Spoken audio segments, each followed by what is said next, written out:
Okay, anyway, so I'll let you kick it off. So what did you want to, I know we talked on TikTok, I just kind of forgot. Right. Yeah, just kick it off. So what did you kind of like disagree with me on, or what did you want to debate? Well, there's certain things I disagree with in terms of just like the content about like even if it's just like for Tinder, like how to take a Tinder date home or how to like engage with these women seems to be kind of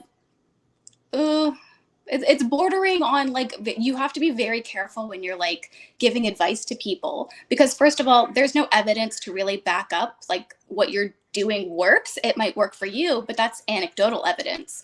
So just because it works for you, a man could try this and it could end so terribly for him. So you need to like caution people stating, this is what I do. It might not work for you, but you could advertise what you do out there. You could, I don't know how much of what you do actually works. Again, there's really no evidence for it. You do show parts of conversations, but I mean, I don't know. I feel a little iffy about like some of the things that you say. I don't disagree with everything entirely. I think that some of your perspective on things, I do agree with. Well, there's like an evidence hierarchy, right? So at the top tier, you have double-blind placebo-controlled studies. And you're right, I don't have any double-blind placebo-controlled studies. It would be like extremely expensive and impossible for me to do with something like texting. But then you have different levels of evidence. You have firsthand evidence is a type of evidence. It's just not as high in the evidence hierarchy, but it is definitely a type of evidence. And then you also have secondhand evidence. So that means like 100 of my clients tried and it works for them. So now you have secondhand evidence. It's not as good as a double-blind placebo-controlled study, but it's definitely still something. Right. So we can't say there is no evidence. There's some kind of evidence. It's just like not a study that's done by a fucking scientist, but that's like just because that's not possible. Right. So that is the whole point of anecdotal evidence, meaning that I could say, like, let's just use something like diet. Some people will say, oh my God, you should be vegan. You're going to feel amazing and great. That might be true, but somebody else could do that and feel terrible. So again, it's not really evidence. It's just more of based off of a personal experience. Well, personal experience is a type of evidence. It's just the lowest type of evidence. To some degree, but so if like you and 10 of your friends try going vegan and you feel great, you do have some evidence that veganism is good. It's just not insanely comprehensive evidence. But also the question is what is the alternative and what's the worst case scenario? So the worst thing that can happen if someone tries my shit and doesn't work is the girl doesn't text them back, or maybe their date ends in them going home and jerking off at night. That's like the worst case scenario, right? But it's better than the alternative, which is them doing nothing. So let's say there's a 50% chance my content works and leads to them getting a girl, right? There's only 50% chance. I think it's much higher than that, but let's say 50% chance. Well, I could just not put it out there because I don't have a double-blind placebo study, but then they have a 100% chance of not succeeding, or they can take my information, apply it, and the 50% chance that it works, well, then, they're happy. In the 50% chance it doesn't work, they're exactly where they started. So they didn't lose anything. They can only gain. They can't actually lose anything. No, I think that's very true. I think that anytime you interact with anyone, you're always taking a risk, no matter what you say, no matter what you do and stuff. But then again, I think for one, the video on like how to take a Tinder date home, that was the one that really struck me to be quite worrisome. Because when you go to whisper in her ear, you imply, have another drink. You should drink more. That video. Okay. I don't really think that implying somebody to take somebody home from a Tinder date, this person you don't know at all, just because you have conversations with them, you don't know this person, implying, oh, have a few more drinks, and then you take her home. That is a very high risk situation for both the man and the woman to be in, because anytime a woman is drinking, consuming high amounts of alcohol, I don't know if you were drinking and you did not have a drink in your hand in the video. She did. She was drinking a glass of wine, or making it seem like she was at least drinking a glass of wine, and you were just sitting there with her, which is totally normal and innocent until you decide to take her home. You guys are behind closed doors. She's intoxicated. There could be room for you could end up having sex with this person. You don't know. She could not want it. She might want it in the moment, but as soon as alcohol is involved, then you're kind of setting yourself up for what if the woman wakes up the next morning, regrets it, and tries to turn the situation around. Because she was so heavily intoxicated, it puts you in a very dangerous position and also the woman in a very dangerous position. What you should do is not tell somebody, consume more alcohol, come back to my place. if she has been consuming alcohol, make sure she gets home safely, but part ways, and have an encounter with her when she is sober, so that you know where the boundaries are and that they're clear and that nobody is misguided in this situation. I think you're misinterpreting that video a little bit, though. Of course, yeah, you should never like have sex with a girl who's drunk. And I've said that publicly like countless times that like don't fuck Right. drunk. It's pretty dumb. It's not worth the risk. The sex is not even gonna be good. No, but like in this video, which was actually a demonstration I did with my girlfriend. But so she doesn't have to be drunk. You can just have one drink or two drinks, which is always add you. But you agree that drinking is like having a glass of wine is like a socially accepted date activity, right? It totally is. That's why, I think that you should be careful though. If you're like, let's just say that's the first time you're meeting this woman. I know it was like a video enacted with your girlfriend. Both of you guys are completely comfortable with, I'm sure, doing that. You guys know where the boundaries are. That's not a problem at all. But for somebody that you don't know though, and you're taking somebody home from Tinder, first of all, where you just swipe and automatically, what do you know, you're matched. So you don't really know anything about this person. You don't know if that woman is crazy. You don't know what could be happening. You don't know if she's got a boyfriend. You don't know if she could have sex with you and then try to turn around and say, no, I'm not comfortable, which is why there has to be, guidelines put into place. So don't take Okay. somebody home that's been like heavily drinking that you don't know. But what if that person hasn't been heavily drinking? What if you guys just had a drink, like one glass of wine? That could be different for everyone. I mean, I think that it would definitely depend for one on behavior. So get to know the person sober as you're casually drinking. If you notice the behavior kind of shift or turn, keep in mind there is alcohol. One drink for you might not affect you. I'm an extreme lightweight. I could have one drink and I'm already buzzed. Yeah, me too, actually. Could my judgment be impaired? There's no line to say if it is or not. Some studies will say it depends on your body weight. It depends on if you're taking medication, all of these things that you don't know. Alcohol affects everyone differently. For somebody that you are meeting for the very first time, you do need to be careful. And especially for men, they do need to be careful because there's a lot of women out there that do make false allegations of sexual assault towards men. And because there was alcohol, you get yourself into a very difficult situation. So if you're meeting, I get all that. But are you like saying that like people shouldn't have a drink on the first date at all, or? It depends on the person, the comfortability, and how you feel drinking with that person. For me, I don't drink when I first meet a person because I don't know what could happen. If you're comfortable and you want to, absolutely. It depends on the person, but you should be advocating for that. You should be saying, if you want to take a girl home, you don't have to, be telling her you should have another drink. Because some men might take that as the wrong way. I know that that's not your intention with the video, but when you put yourself out there through a TikTok, people could misinterpret that. Yeah, well, that's true. People can misinterpret anything, though. I never worry about like people misinterpreting my content because that can happen with any content creator, with anything. And there's going to be some people who are super dumb, so it just kind of is what it is.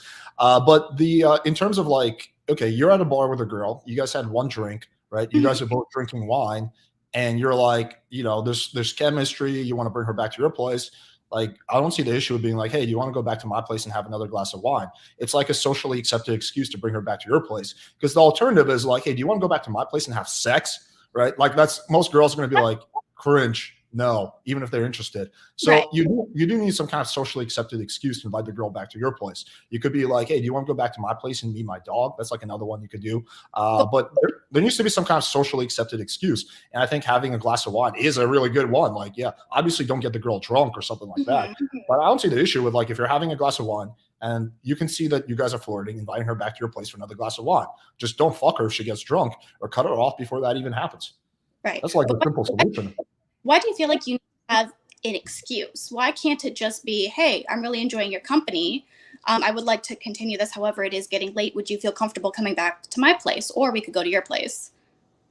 Because women have this thing called anti-slut defense. At least not all women, but a lot of women. So when women like typically don't want to to feel like a slut, basically. And so if you're like, hey, do you want to go back to my place? That might be way too forward for a lot of women. Like women typically want it to just happen in the moment. Like they don't want the guy to be like, oh, they don't want to be like, oh yeah, I'm going back to this guy's for sex. They just want to be back at his place and sex just happens, right? And the only way that can happen, the only way that scenario can play out is if you have some kind of socially accepted excuse to bring a girl back to your place. Now, you know that you're going back to your place for sex. She really knows you're going back to your place for sex, right? But it's not explicit, it's not in her face, and she has plausible deniability. She doesn't have to feel like a slut. So she can still feel like sex just happened. She can be like, no, I was actually just going back to his place for a drink and we just wound up hooking up. She's going to be much more happy about that typically than like, yeah, you know, he invited me back to his place for sex and I said yes, right? Like most girls are just not going to go for that. They're just going to be like, no, dude, like I'm not a slut. I mean, do you know women that have said this to you, saying that like, I would rather have a man make an excuse for me to come back to his place than to be honest with me? They don't actually say it like that, but typically women will say things like, yeah, I have had many women say, I just want to feel like sex just happened. I don't want to feel like pressure. I don't want to feel like he's inviting me to his place for sex. I don't want to feel like a slut. Women say that stuff all the time. I mean, not necessarily. I mean, I think some women do. I think that it depends upon the woman, but I don't think you can generalize women as stating this is what women like and this is what women don't like. I mean, as a woman, for me, I've been straightforward. Like, let's cut to it. I'm only here for one thing only. And the guy's like, yep, absolutely, me too. And I'm like, perfect. But then again, if you are actually interested in the person and want to date them, that's a little bit different. But I don't think you can say that like all women are No, definitely not all women. I think we're going off averages. There's always exception to every rule, and you might be part of that exception. And it's a growing community. I think more and more women are becoming more sexually liberated, where they feel more comfortable just being more direct when it comes to sex. But it is still, especially outside the U.S., it's still a very small percentage. Most women still have an element of slut shaming that takes place. It's been conditioned. So if you make the woman feel like a slut, i.e., hey, let's go back to my place, she's probably going to just say no. And not because she doesn't want to have sex with you, because she doesn't want to feel like a slut. So you need to find a way around that, which is why you have to be tactful. And that's what you're doing. You're being tactful. But you're not saying, hey, let's go back to my place and fuck. You're saying, hey, let's go back to my place and have a drink. It's a socially tactful way of saying, let's go back and fuck. Okay, so you feel like you need to have like a socially acceptable excuse for the benefit of the woman so that she doesn't feel like a slut. Yeah, I don't care. I would prefer to be like, yo, let's go back and fuck. Right, okay. It's not for me. I don't care. Does that mean that if she has sex with you that she is a slut then? Because you're giving her an excuse? Like, hey, no, it's okay. No, she's not a slut. She fucks me. But it's a lot of women when it comes to hooking up with a guy. And again, you might be the exception, but a lot of women, they have like the angel and the devil. And the devil is like, just do it. Yeah, he's hot. Fuck him. And the angel's like, no, you don't want to be that kind of girl. You already had sex with a guy a month ago. No, don't do it. And like the angel and devil are kind of fighting it out, right? That's kind of how it is. It doesn't mean the girl is a slut if she fucks you, but she doesn't. You can fuck a guy and feel like a slut, or you can fuck a guy and not feel like a slut. That comes down to your own judgment and your evaluation of the situation. So, for example, if you fuck a guy and then he's like, okay, get out, you're probably going to feel like used. But if he like cuddles with you and chills with you, you probably won't feel used. And a lot of that also will come in based on like your own evaluation. Like maybe you'll feel guilt. You're like, oh, fuck, I shouldn't have had sex with this guy on the first date. I broke my own rule. Or maybe you won't feel guilt, right? But either way, it's still kind of like, there's things that are socially acceptable and things that are not. Right, absolutely. I mean, I think that, yeah, you are right to some degree, I think. But again, I don't know. The whole thing of like having like a socially acceptable excuse almost, I don't know. I think there's something about that maybe I'm not getting personally, because I don't see anything wrong with at least being open and honest about what it is that you want, what is it that you're looking for, but you can still communicate it into a respectable way so that you don't have to frame it as some kind of like, excuse. Because what if you bring the woman back home and like, she doesn't know that that's the impression that like you want to have sex with her and stuff. She thinks she's just here for a drink, and then she's home alone with you and you try coming on to her, so you need to hear about boundaries before you do like playful banter kind of thing.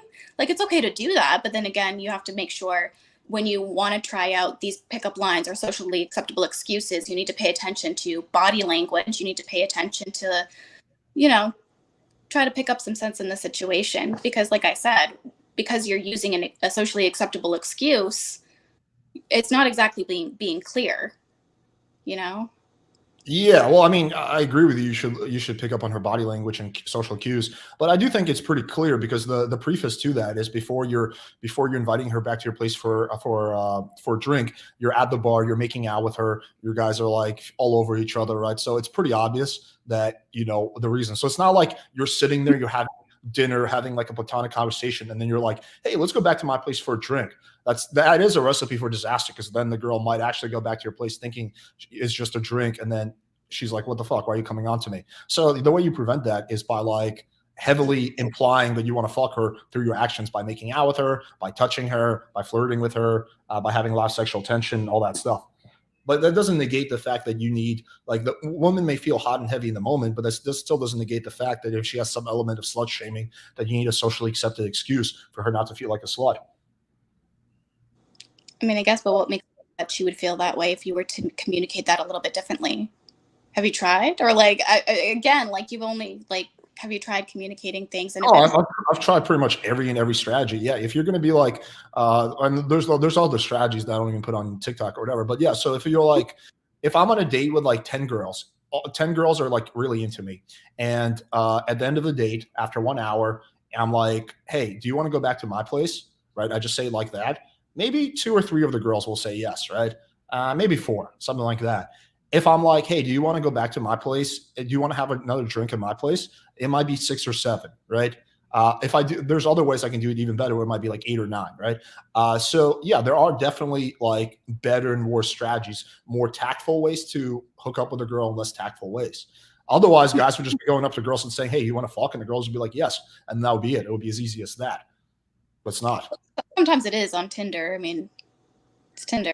It's like the ultimate hookup site, you know? So it's like typically there's not really a whole lot of like, I mean, sometimes there is like playful banter and stuff like that. But again, it's always good just to be clear and concise. And you only show like, I mean, like you don't really show the full conversations. You show like bits and pieces of conversations. You don't show the entirety of everything. Well, I do, just not on TikTok, because on TikTok, I only get 30 seconds. But on YouTube and on my website, I show the full conversation from start to finish.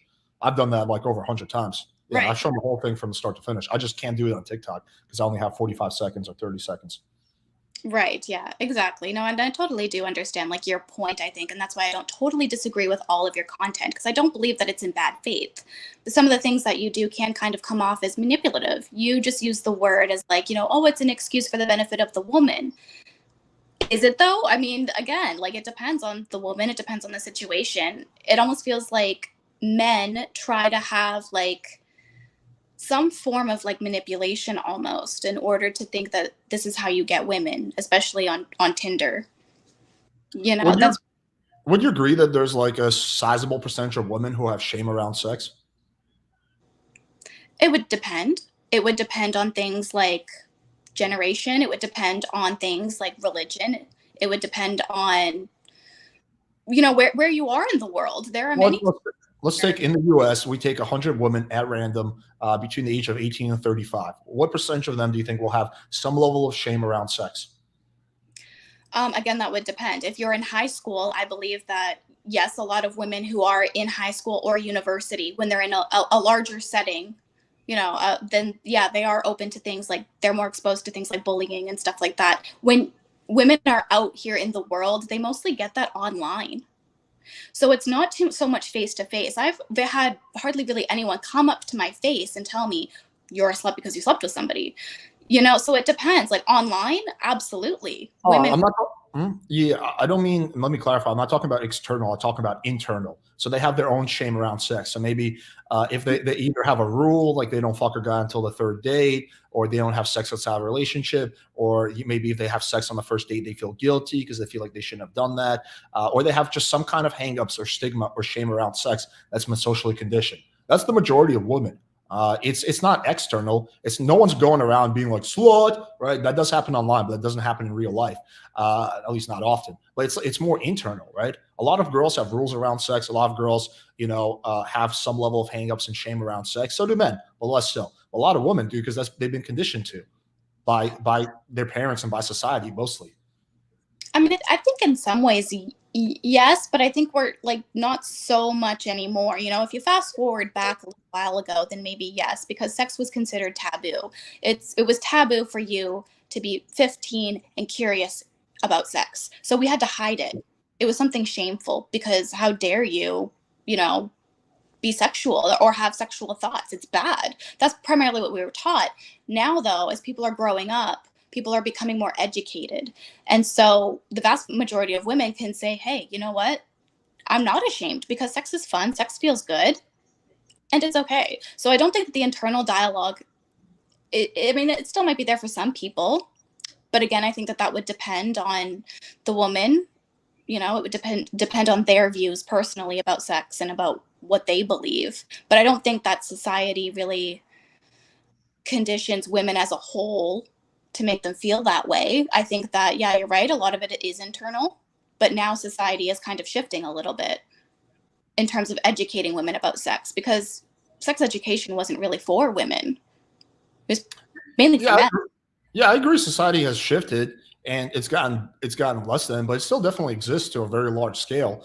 Oh, it's I mean, I get like quite often, even me in Miami where I live. Like if I'm like, hey, do you want to come over? The girl's like, I'm not that kind of girl, or I'm not a slut. Like, what does she mean when she says that? That's she has a hang up around sex, right? It's understandable, right? So that's again, that's where the socially accepted excuse comes in. It's like you can completely prevent her from feeling that way just by coming up with a socially accepted excuse, like having a drink or looking at photos of your childhood, or I don't know, like drinking some tea or whatever, right? That's always going to be a better strategy as a guy and for the girl for you to do that than for you to Mhm. just be super direct. I would prefer if I could be super direct. Like that would make my life easier. It's just not the case. Exactly. No, and I think that that does, you know, that does make sense to a degree, you know, having that, you know, playful banter, that socially acceptable excuse in order to do that. But at the same time, though, what about the treatment afterwards? She doesn't want to feel like a slut, but are your intentions to treat her like one? What are your intentions behind taking home a Tinder date? Because that's probably why she feels like a slut. Because men Mine probably, personally, or are we talking about me? well, just like in general, I'm just saying you as an excuse because it was your video. So I'm Oh, just like, yeah. So I'm just saying, like, you know, in that video, supposed to be a random person that you're trying to take home, but you don't want her to feel like a slut, so you're doing some kind of socially acceptable excuse. What about afterwards, after you hook up with her? Where's that part? Are you gonna still entertain something with her, or was it just for sex? Are you done with her, and are you gonna treat her like a slut? You know? well, Like, I mean, I don't think you should treat anyone like a slut. I mean, like if a girl gives you like my general policy, if the girl fucks me, I'll be nice to her. Like even if she starts annoying me, because it's the least I could do since she fucked me. But yeah, I mean, like I always say, if you want to see the girl again, which I think a lot of guys do, if the sex was good, so that what you want to do is you want to call it with her for a little bit. You want to make sure you send her a nice text afterwards telling her you had fun. So there are things you can do like that to not make her feel like a slut after sex, of course. Like just sending a text saying, "Hey, I had a lot of fun with you," can go a long way to alleviating her sense of shame. Just that one simple text. And that can make the difference between her feeling like shit and her feeling like she had a good time, which indirectly benefits you because if she feels like shit, she's not going to see you again. If she feels good, she will see you again. So yes, it's ethical, but it's also pragmatic.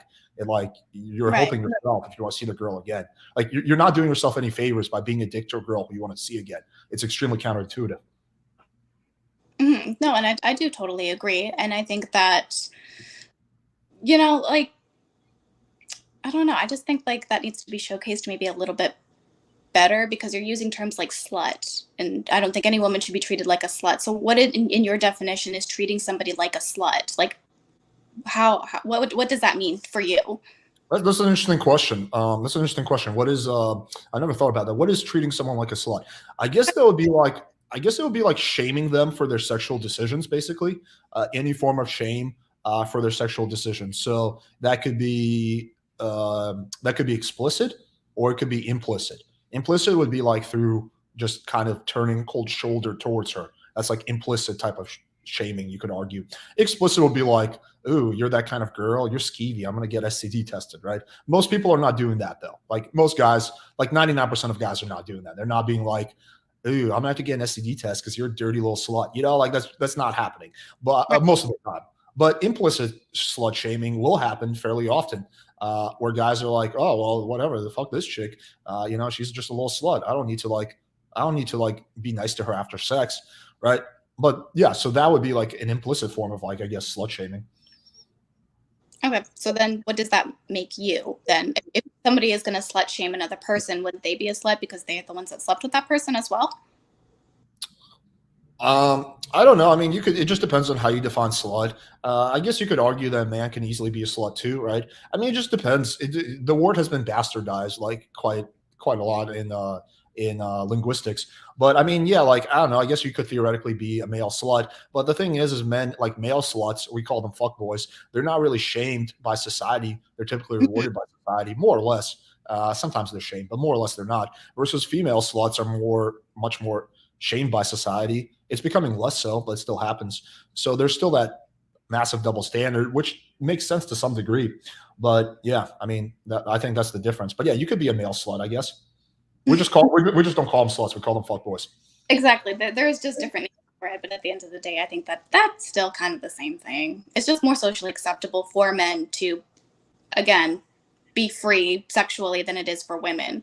Yes. Mm-hmm. So that's like the internal, I think what you're referring to, the internal battle, I guess, within a woman and stuff like that. But there's nothing really you can do to if you're meeting somebody off of Tinder for the only way that, like, just for only to have sex with them. Like, I just don't understand that part of it.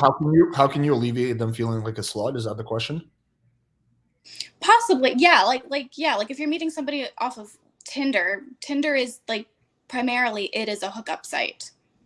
Very few people form long-term relationships from Tinder. So on one hand, you're saying, well, you don't want this woman to feel like a slut, but we're only here to like have sex, and I'm going to be nice to her afterwards. So I'm not using her as an object technically. Is that what you're trying to say? Or you can just have sex and not shame the girl afterwards. Like those two things don't need to be related. You can have sex without the girl feeling like a slut. It's all on how you frame it and how you treat the girl. So if like, and this is why a girl might fuck one guy on the first date, another guy on the third date. Well, because the first guy just made her feel a lot more comfortable with having sex. That's why she fucked him. It wasn't like that she was attracted to him more. He just made her feel more comfortable with the idea of sex. So the first guy could be like, hey, listen, like, like obviously like in a tactful way when the conversation comes up, hey, listen, like I know women, get stigmatized for doing something that's natural, but I think there's nothing wrong with a woman engaging in her sexual desires. I think it's perfectly normal and natural. And I don't believe that a woman should be stigmatized for that. And that girl will now feel a lot more comfortable. Or you go to the other end of the spectrum and you could be like, oh yeah, I don't want me a slut. I don't like a girl who fucks on the first date. And then the girl's not going to fuck you on the first date, right? So reap what you sow. So I think there are ways you can frame it and help alleviate her internal battle between the good angel and the bad angel to have an outcome that's a win-win. I think framing is really powerful. You can frame anything in a way that's like where it's a win. I mean, you can like outframe anything. Like the girl's like, you fucked my best friend. That's so messed up. Well, actually, and then like you're like, well, actually, what I was doing is I was finding out if your best friend was loyal to you. So actually, I didn't even want to do it. You could really reframe any type of situation. You can, but at the end of the day, it depends upon your intentions. Because just because you treat somebody nicely afterwards, are you again misleading them? You're being nice to them, and you're being like, yeah, I want to see this person again. But then again, is this something long term? Like, is that the you're misleading. Yeah, you're only misleading if you're implying that there's going to be some long term thing if it's casual. There's no misleading if the girl knows that you just want casual sex. So I can fuck a chick if she knows that it's just going to be casual. There's been no misleading that's been done, right? Do you see what I'm getting at? There's only misleading if I'm like misleading her into thinking there's going to be something more, which I'm not advocating for doing, by the way. I'm not a fan of that, but that's good. That's important. But that's totally different. Like misleading the girl into thinking you want a relationship is totally different than like coming up with a socially accepted excuse to invite her back to your place. Because one is like legit misleading and one is like a little white lie, right? And there's a difference. If there's like a massive difference between like if my girlfriend asks me, hey, do I look a little chubby in this outfit? and maybe she looks a little chubby and I'm like, no, that's like a little white lie. Versus if I'm like, if I steal from her and she's like, hey, did you take my money? And I'm like, no. Like they're both lies, but one is like 1,000 times worse. Right. No, that is true. And I do understand like your whole reasoning for having that socially acceptable excuse. Like I totally do get that. And I think that, yeah, you want to have like to be more, I guess, of a like lighthearted conversation, and you don't want to like be too direct, obviously. So I do totally understand where you're coming from.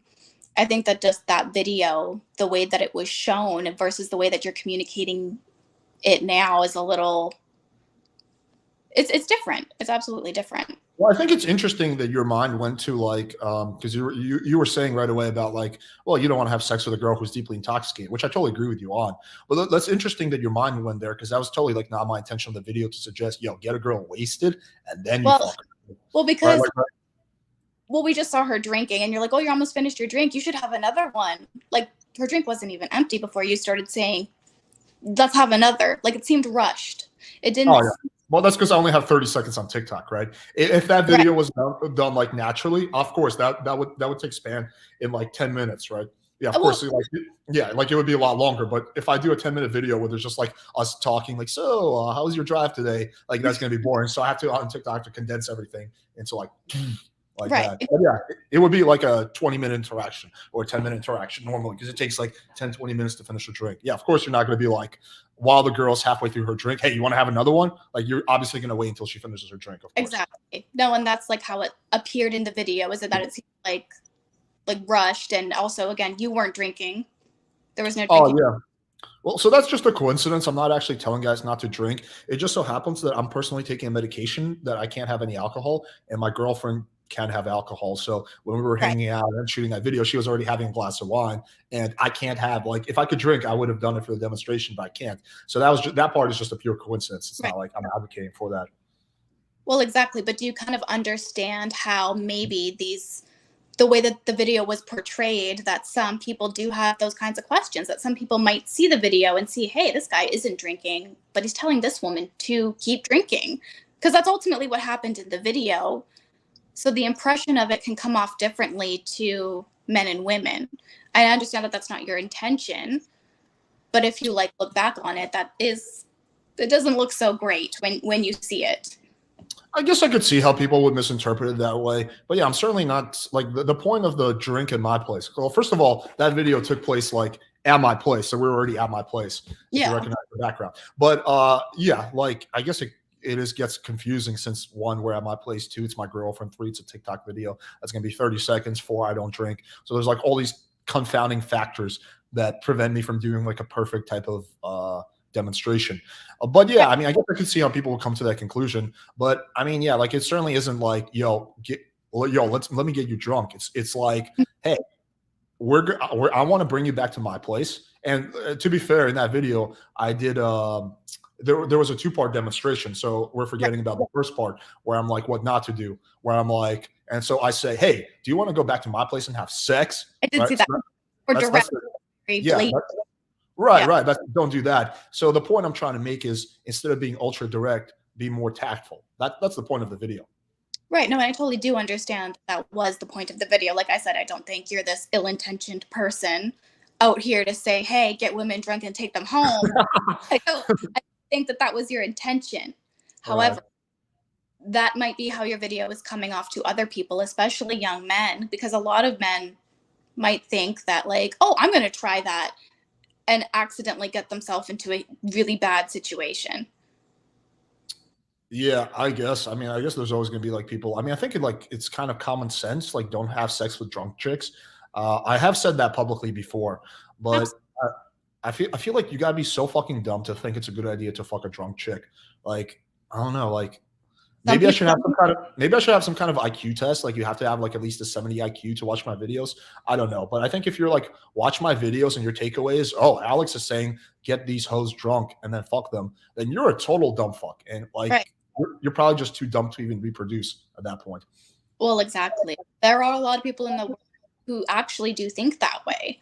I mean, seeing your video, my mind definitely went there, because again, experiences that people have gotten themselves into, some men might think like, oh yeah, give her a bunch of alcohol because maybe that's the only time they've ever been successful. Who knows? But like people do that. Absolutely. It's not a case of whether or not they're stupid. It's a case of the manipulation. They want to overpower. They have an angle. They're going into something with the intention to harm another person and they don't really give a shit about that person. Well, I think you do got to be stupid because aside from the ethical dilemma, there's a legal dilemma because it's rape to have sex with a girl who's like legally intoxicated. So it's like, why you have to be super dumb to risk that for like one fuck. Like, you have to be like so fucking dumb to like risk 10 years of your life for one lay. I don't know. Or you just gotta be like really, really fucking horny to the point where like you're so desperate, you're like, ah, fuck it. I'll just get gang raped in jail. It's worth it. This chick is hot. I mean, like, did you really think that like that was like my intention is to like suggest like get girls? I mean, first of all, that would be like really bad from my angle because Mm-hmm. I could potentially face lawsuits and shit. So like, I would have to be really dumb as a content creator to even like encourage that, right? Well, yeah, and that's what I mean, though, is that I know that you didn't outright say that. Like, I know that that's not your intention. I've watched a lot of your other videos because I wanted to get a good idea of kind of what your content was about. Was this like a slip up or something? Did this happen to be an accident? And sure enough, I don't think that you are going to tell people to do that. But I am saying, though, is that it wasn't very clear in the video. We saw things that weren't explained. You know, like you just why you don't drink alcohol. That is a very valid reason. Absolutely. But that wasn't explained in the video as to, hey, in case I'm not consuming alcohol because of this reason and stuff like that. Now I understand you're in a very comfortable setting, so it can't be a outright complete an interaction with a stranger. Obviously, I totally understand that. But I am saying though is that maybe you could face a lawsuit. Maybe you did impression someone. I mean, that's kind of a huge risk that you're taking on the internet when you put out content like that, which is why it is very important to be very clear and very concise, especially when you're doing a demonstration like that. Yeah, the tricky thing is with TikTok, like again, you have a time constraint. Maybe I'll start doing disclaimers, which will be like, "Don't be a total dumb fuck when you watch my videos." So maybe I'll do a for the average dumb fuck disclaimer. I don't know. We'll see. We'll see. We'll see. I do that. I feel like people like the real dumb fucks though. Like even if I do a massive disclaimer which says like I am not advocating to get a girl drunk, don't do that. They're still gonna do it because they're just so fucking dumb. So I feel like even like if the goal is to prevent really dumb people from doing dumb things, even a disclaimer would not be enough to achieve that. Well, exactly. And I totally understand that people are going to do what they're going to do. But you putting a disclaimer on your video would ultimately protect you. So that way people aren't being like, well, this guy on the internet told me so, look. And then there's no disclaimer. So they're going to be like, label you as basically like the next like Andrew Tate kind of. Because again, there was no disclaimer. You know, so I think that disclaimers are mostly for the protector of the creator as well. I mean, it puts it out there so that people in the comment section, predominantly, you know, women who are very happy with their content, because I do read your comment sections and they are terrible. Yeah, they're pretty funny. Yeah, it is. But like putting something like that out there would ultimately protect you. And just, again, reiterate the point that I'm not advocating for this, though it looks like it. Here's the real takeaway and stuff like that. And you know, I think that it is important to be very clear and concise, especially on the internet. Like it's, you know, you got to protect yourself in some way. So I think putting out a disclaimer or something. Okay, fair enough. Yeah, I just thought it was like super obvious that the message of the video is like, don't be ultra direct, be more socially tactful. I thought that was like really obvious that that was the message of the video, but I could see, I guess, how some dumb fuck on the internet could misinterpret that. Okay, Well, fair point. TikTok is full of really crazy people. So you always need to like, protect yourself and just be careful, you know, ultimately, because I don't think that that was the intention of your video at all. I don't really believe that.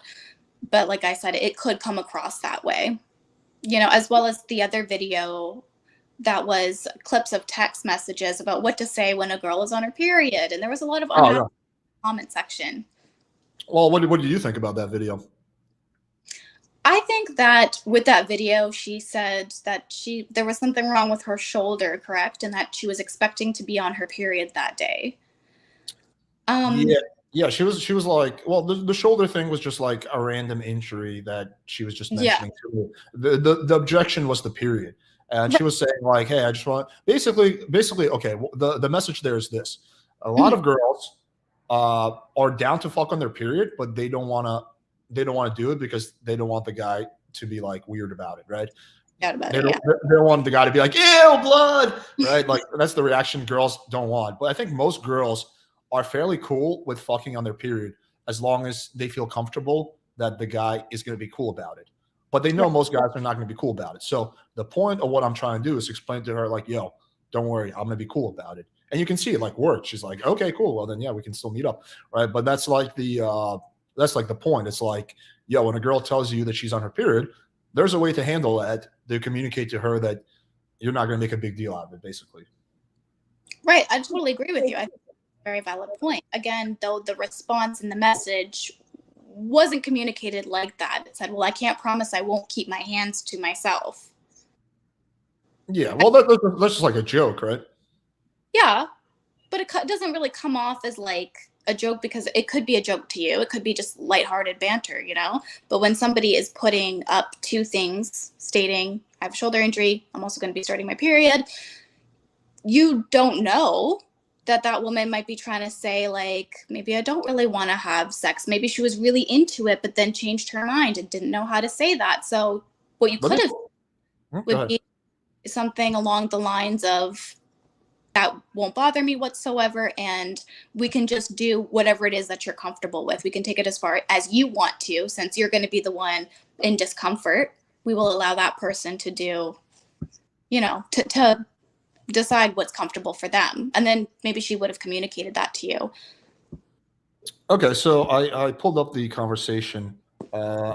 This is okay. I remember this chick. She was pretty hot. Okay, let me find it. Okay. So also the context is this conversation was like very sexual. Like she was sending me a lot of nudes beforehand. So that's Yeah. important context. So she's like, well, Alex, so I sent her a picture like getting nice and jacked for our date. She's like, well, Alex, I'm impressed. I'm supposed to start my period today. My left shoulder is still a mess. I don't have the girls tonight, but I'm wondering if you want to reschedule, or is this a Shirley Temple get to know you evening, right? So she's asking me. So she's basically giving me the choice if I want to reschedule. And so I'm saying here, well, I definitely want to get to know you, but I can't promise I will keep my hands off you. And I'm a man. The red fairy doesn't bother me. So that's, again, a socially tactful way of saying, yo, I'm cool with fucking on sex. Now, it could be like, oh, it's cool. I don't mind having sex while you're on your period. That might have worked, but it would have been fairly crude. So I'm just literally saying that in a more socially tactful way. Then she's like, well, some boys are scared of the red fairy. Where are we meeting? Not me. I'll meet you in my lobby. Right. So here it's exactly what I was saying. Some boys are scared by the red fairy. Right. It's not her issue. It's she's worried about the guys. So here's just logistics. And then she's like, condoms required. So it's pretty obvious that like this chick is DTF. Like, why else would she be like, condoms required as well? Plenty, or shall I bring some? Of course, I have plenty. Good job, sir. I like a Boy Scout who's always prepared. Oh, wow. her texting is so funny. That's not the only thing I prepared. So yeah, I mean, like this is like a very like sexual conversation. I don't know. I don't see how there could be any kind of like misrepresentation here. I mean, I think it's like super obvious, like what I'm communicating to her. Right. I mean, I think when you see, like, again, all of the text messages and stuff like that afterwards, then that could be totally fine. But you could ultimately end up saying something like that to the wrong person. I think also if the girl is telling you, like, think about it like this: if the girl is texting you saying, "Hey, it's that time of the month," that means she is actively thinking about having sex with you. Because otherwise, why would she even tell you that? She would just not go home with you, right? So the only reason a woman can tell you that is because she is actively, maybe she hasn't 100% decided, but she is at the very least open to the idea of fucking you. Because there's no other reason why she would tell you that she's on her period. So that's why she's telling you that. She wants to see how you're going to handle that and how you're going to react to that. Well, yes, exactly. And like I said, you know, it can be used as like are you okay with this? Could also be used as a way to maybe having second thoughts, maybe not wanting to, or anything like that. I mean, you know, it always depends on the situation. It depends on the person. I think that, you know, communicating that in a way of like, well, I can't promise I won't keep my hands off can, you know, I think that, again, if you were to say that to the wrong person, it could, again, end very badly. What if she just stopped the conversation right then and there? Because she's, you know, you don't know, even though if it was a sexually charged conversation, have like a little pause or like a timeout where the playful banter, the sexual whatever kind of just stops and be like, well, as long as you're comfortable and you're not in any pain, then we can take it as far as you want to go. Then you can always get back into the sexual banter as well. But it's always good to do a check-in, you know, just like how people, when they're actively having sex, if they notice somebody is comfortable, stop. Is this okay? Are you feeling okay? Is it good? It's not going to ruin the moment. It's very good just to get, you know, a clear understanding, because like I said, you don't know. It might have been a sexually charged conversation before. Some people can have second thoughts. Some people do use the, well, I'm on my period. Maybe I don't want to have sex. And yeah, but I think the worst thing that can happen is that she stops responding. Like, big deal, you know, like whatever. Like, a girl stops responding to you. That happens to a guy, every single day who's on a dating app, right? So I don't know, like, worst case scenario, like, because she's not even over. So if you say something that's going to make her uncomfortable over text, she's just not going to meet up with you. So the worst case scenario is you don't get a date. Big deal. Like, you don't get a date. So what? Like, I don't know. Like, that to me is not a big deal. Like, the consequences are just like so minor. Like, worst case scenario in that situation, because it's over text, is that the girl just doesn't feel comfortable, doesn't meet up with you. Okay, whatever. But yeah, I mean, I think that's like a reasonable risk to take, given the context, right? Like, I think in that situation, I could be 99.9% sure that what she's getting at is that she's worried that I might make a big deal out of having sex on her period, right? There's a 1% chance I'm wrong and I misread the situation, but it's a gamble I'm willing to take, right? And then the 1% chance I'm wrong, then the conversation ends, or more likely it doesn't end. You know what's going to happen actually in that 1% chance? More likely the conversation is not going to end. She's going to be like, hey, no, I think you misunderstood me. I'm actually saying, like, I don't want to have sex tonight. And then at that point you can be like, okay, cool. Or you can be like, okay, peace. Right. At that point you can do what you want. But yeah, I mean, I don't know. Like, I think that there's no issue with doing that. I just think, like, this is like a common, like, narrative I see on TikTok is like, bro, like, just be brutally honest, be like just be super direct, like, you know, like, but I think it implies that women are these, like, non-intelligent creatures who can't pick up on social cues. I think women are very socially in tune and can pick up on social situations. So I don't think, like, women are being tricked by this text. Like, when a woman sees that text, that's like, I can't promise I'm gonna keep my hands off you with a winky face. A woman knows what's up. She knows that you don't mean that literally. She knows that you're being playful and flirty, right? So I think we also can't, like, treat women like these, like, children who have to be, like, led by hand. Like, okay, now let me explain to you, young man, how, like, why you can't touch the stove. Like, just women are, like, way more socially intelligent than that. I mean, I do understand where you're coming from, but then again, this is not about social intelligence. This is about approaching people based on, you know, you got to be careful, because like I said, that message could have been triggering for somebody who might have experienced sexual assault. It's not a matter of this woman being stupid where, oh, you need to lay everything out so clearly and concise for them. It's more about the fact that men primarily manipulate women into having sex. So being clear and concise is not treating the woman as if she's stupid. Wait, let's explore that. You think most men manipulate women into having sex with them? I would say that it can happen absolutely a lot. I would say that in my experience growing up, it definitely depends upon the person, but a lot of men do lie. They do manipulate. You might not be one of them. I don't know. But I have received text messages similar to what you're saying by somebody who is trying to manipulate me. So again, you know, it's very, again, you walk a fine line with saying certain things like that, because it can be seen as, you know, manipulation. A lot of men do manipulate women into having sex, or at least for men to get something out of it. Because if men aren't getting something out of it, then, you know, But sometimes it's likely But to. you really think it's the majority of men? Because in my opinion, it's like a minority, not a majority. Maybe it depends on where you live. Again, maybe this depends on your experience. Absolutely. I would say, though, that out of the people that I've dated throughout my dating history, I am still very young, but I do have a decent dating history. Yeah, that people are wondering, how old are you? people are, how old am I? People are saying you're like 15. I hope that's not the case.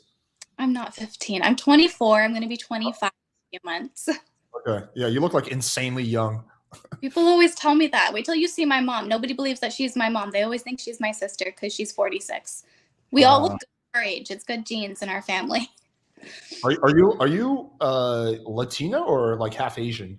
I'm Latina. Yes, I am actually Mexican, and I'm also Jordanian. Oh, cool. I've been to Jordan actually. Oh, nice. Yes. I hiked the Wadi Rum a while ago. It was fun. Yeah. Almost dehydrated to death, but that's another story. Yeah, Jordan is really cool. It was like a really cool country. Everything is cheap. People are friendly. I enjoyed it when I went there. But yeah, okay. Anyway, so you were saying so you're saying that you've had a lot of experience. I guess it depends on like. Can you give me an example of what you consider like manipulation? Um. Well, there's like, are you looking for an example as in like in an in-person example, or are you looking for like texting conversations or like something that somebody has said to me or like Like either or, where you felt like a guy was trying to manipulate you into fucking. okay. So primarily it wouldn't be what they would say. It would always be what happens afterwards. So typically you're treated somewhat well. I mean, you are treated very well when a man is interested in you because he's interested and he wants to pursue something with you. So conversations are always very different. And sometimes you are misled into believing that there could be something more. Sometimes men allude to the fact that they want something more. Oh my God, I've never connected with somebody so like this with at all in my life. You know, you're amazing. You're so beautiful. I've never seen anyone like you. You're, you know, all of these things. And then how you're treated afterwards can sometimes be very horrible. So sometimes they could say all of these things to you, but they could also be saying those things to other people as well. So that when me as a woman thinking I'm informed, I go ahead and I decide to sleep with this person only to find out afterwards that, oh, wait a minute, I'm not the only one at all. They were telling these things to other people. It's terrible, but it absolutely happens. It happens maybe more often than you think. I don't think women talk about it so much. So like guys lying in order to get sex. Yeah. Or I think that they might actually think that this woman is beautiful, but they might think, you know what, I'm just gonna hook up with her. I don't really want anything more. Sometimes they don't always say that. Sometimes they do. Sometimes they treat you like you guys are in a relationship, but oh well, we don't want the label. I don't want the title.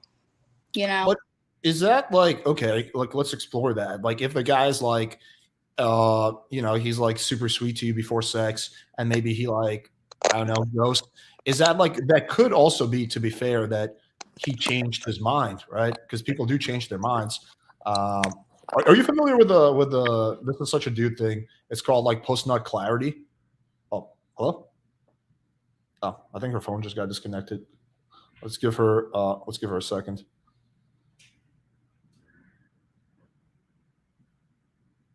Hey babe, I'm almost done.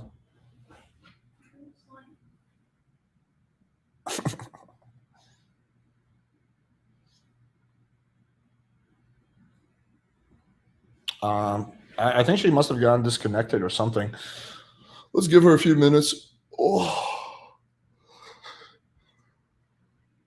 No, she did not rage quit. I think we're having a good discussion. We'll give her a few minutes. Oh my goodness, I'm not looking like a skank. You look like an old lady right now. I do look like an old lady. Look at these glasses. I think they look good on me.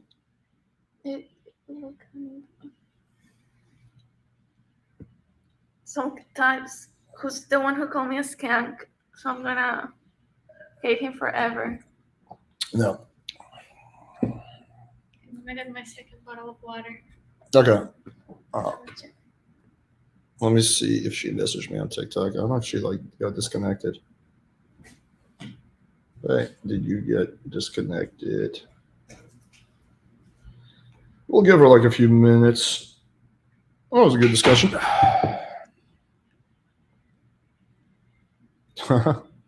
Where's Alex taking tonight? Dorsa.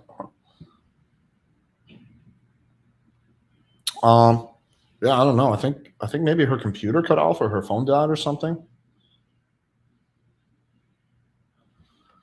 Yeah, I don't know. Well, damn.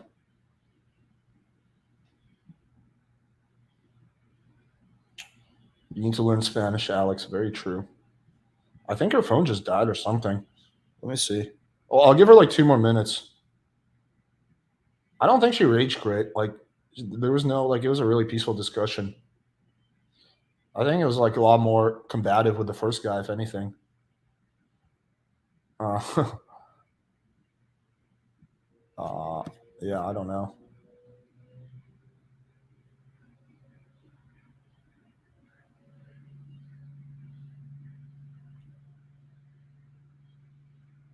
Uh, what is your brand of kava? I go to this. One that I can recommend is called realkava.com. It's from Hawaii, so that's where I order some kava from.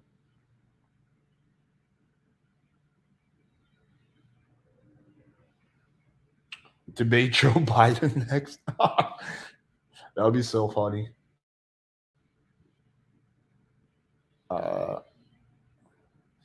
Yeah, I don't know. Maybe like she's having tech issues, but I could always invite her on to come on another time. I did want to wrap up before it got too late. Oh, there she is. Something Well, crashed my phone. It overheated because I'm in the sun. So oh, I no worries. moved Yeah, it. I figured you had like tech issues.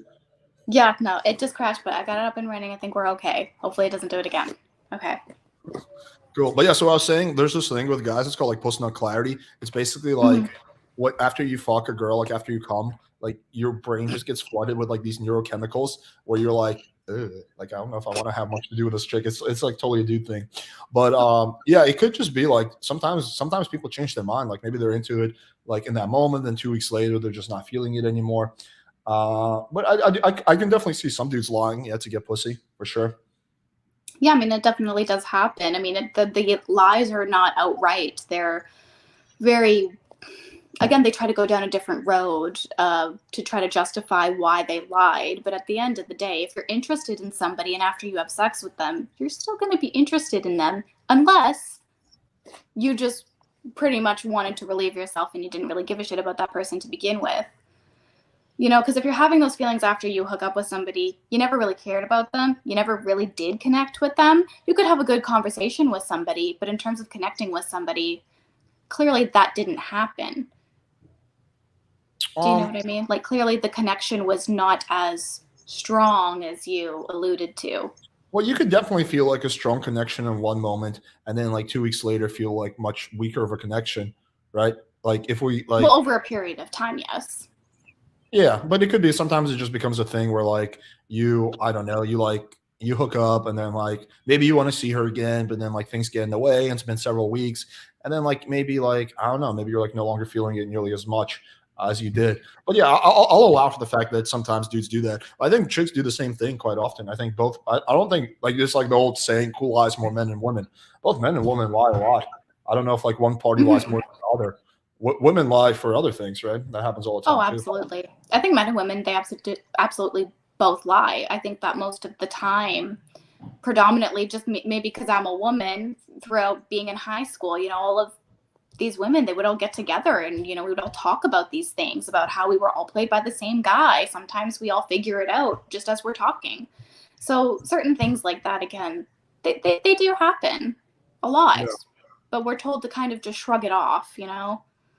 Oh, I mean, dudes are told the same thing also. And we do also have like, I remember one time, this is a funny story. This chick fucked me and 3 of my friends in the same weekend separately, meaning like we didn't know about it until Wow.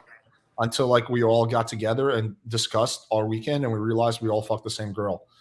Like, That's horrible. I don't think that anyone should ever be doing that at all. But I agree that, yeah, women can do that. Absolutely. That well, does I happen. didn't think it was horrible, but she did lie. Like after like she was at my place, she's like, "Oh, I gotta go. I'm going to this charity event." Turns out she was going to my buddy's house. That's pretty Right. So funny. that's manipulation. You know, that would be a form of manipulation, manipulating you. She didn't tell you where she was going, because if she did, I guarantee you, things probably would have been very different. So Actually, no, I probably still would have fucked her. I mean, if that was your standard, okay. Personally, I wouldn't. Personally, I would be like, no, I'm done with you, because I don't like to be one of many. I don't want somebody going back and forth between people. I think that that's, for me, I don't like that. I understand if other people want to do it, go ahead, more power to you. But it's just personally for me, I would not want to get involved with somebody like that, which is why I do like to be clear, because, you know, it's a terrible feeling to feel like well, you're just one of many. You don't really matter, you know? Well, that's like the truth is, none of us like you matter to your family and to your close friends, but you don't really matter, and I don't really matter either, right? I only matter to my family and close friends. So that's like the unfortunate reality of becoming an adult, is you do realize that actually you don't really matter and no one really cares. Like Maybe to the wrong people. well, the only people who do care are like close friends and family, right? The average person, like meaning like some random guy on Tinder doesn't care, just like some random girl on Tinder doesn't care. Like I live in Miami; it's a pretty big city.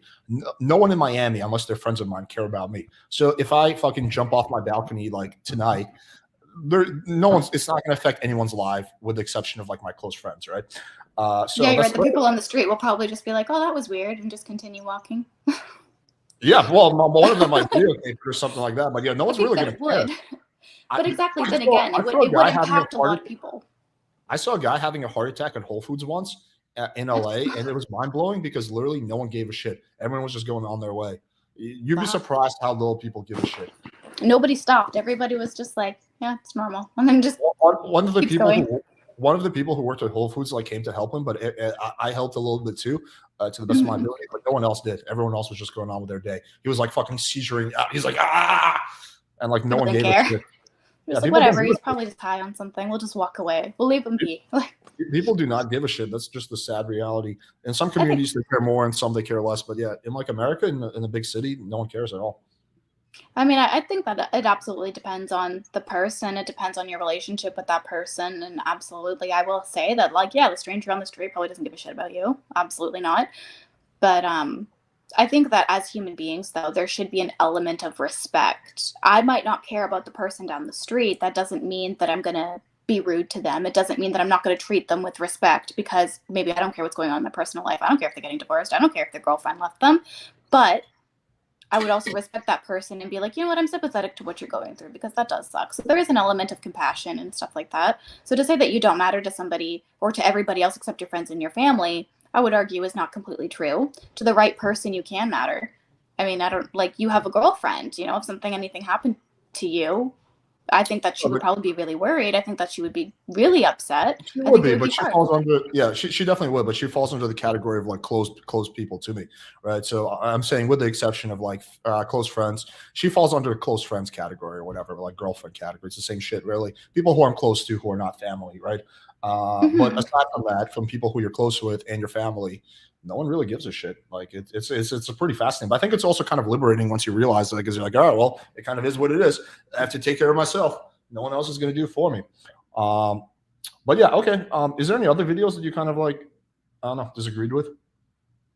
I would say that primarily, like, the way that stuff comes off is it's kind of like immature, cheesy little pickup lines and stuff like that. I don't ultimately think that they are very harmful. I don't really know if they would help you get women. Maybe certain women, but I don't think, personally, I think it would depend on, like, again, the woman that you're interacting with. I don't think that you can put, you know, these pickup lines out there saying, say this, or your videos of, well, don't do this, kind of. Well, I think there's some general principles that are pretty universal, and you can find an exception for every rule. But if, like, okay, like one principle, don't be needy. 99% of girls are going to be turned off by you being needy. Don't blow up her phone. 99% of girls are going to be turned off by you like messaging her nonstop. So I think there are a lot of universal principles that you can touch on. Like we can also go more succinct. So when a girl says something like, I don't know, like it's that, like going back to the period example, like it's that, oh, I don't know, like, you know, do you want to reschedule because you know, it's my time of the month. There are better and worse ways to respond to that. An example of a worse way might be something like, oh, don't worry, I don't mind fucking when there's blood. That's a little too crude. Or another example of a weird way was just be to get weird with it. Oh, don't worry, I can be a vampire and suck the blood out of you. Girls are like, ew. But then there's better ways to handle that. You can be more like, you know, cheeky and stuff like that. So I think for any situation, there's better and worse responses and ways you can handle that. Right? You can't always predict the future, but you want to respond with the highest probability move. So that's kind of what you're doing. I mean, I guess so, yeah. In some ways, yes. In some ways, no. I don't think that people can really generalize good pickup lines or anything like that. I mean, again, it depends on the person. You could say something that you think was really smart, funny, and clever and get a terrible reaction from it, So generally, instead of, really teaching people like, well, here's what to say because it worked here or anything like that, I think the ultimate goal would be for you to preach, communication, respect, preach all of these things and stuff. And you can still like communicate and have playful banter and absolutely do all of those things.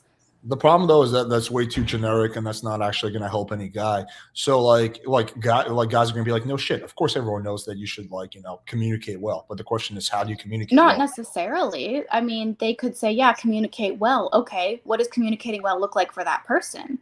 Because somebody can absolutely think that they communicate well, but really fucking suck at it. It's again. Well, but I'm making a video. I can't look at their specific interactions, right? That's what I would do in a coaching call. I would actually go through their interactions and look for patterns. But when I'm making a video, I'm trying to address a big audience. But you can get data. Like we've done experiments where we take I don't know, a same opener, send it to 100 girls. Then we take a different opener, send it to 100 girls. And we try that with 10 openers and we see which one has the highest response rate, right? So we can establish data more or less. It doesn't mean the opener is going to work on every girl, but if the opener has an 80% response rate, and typically when you're messaging girls on Tinder, you only get a 50% response rate, then it stands to reason that if you try this opener, you're probably going to get a high response rate, right? So there are definitely better moves and worse moves for sure that you can make. They don't work every time, that's true, but it's all about increasing your probabilities. Right. I mean, that is true. I understand that, it is a risk every time you choose to engage with somebody. Sometimes the chemistry can just be off and it not work no matter what you say. So I think the idea where just because somebody swiped a particular way on Tinder and you guys match, that doesn't mean that just because you use these pickup lines or use any kind of pickup lines that, it's going to work. I mean, it doesn't always. Sometimes women don't like that. Sometimes they don't like these lines. So just always reiterate, you're taking a risk anytime you communicate with anyone. You could say, oh, absolutely all the right things and she's still not be interested in you. Yeah, exactly. So yeah, I mean, I say that freely. This is not going to work 100% of the time. It's all I'm doing is giving guys what is, in my opinion, the highest probability move. But even something that has high probability might only have a 20% success rate.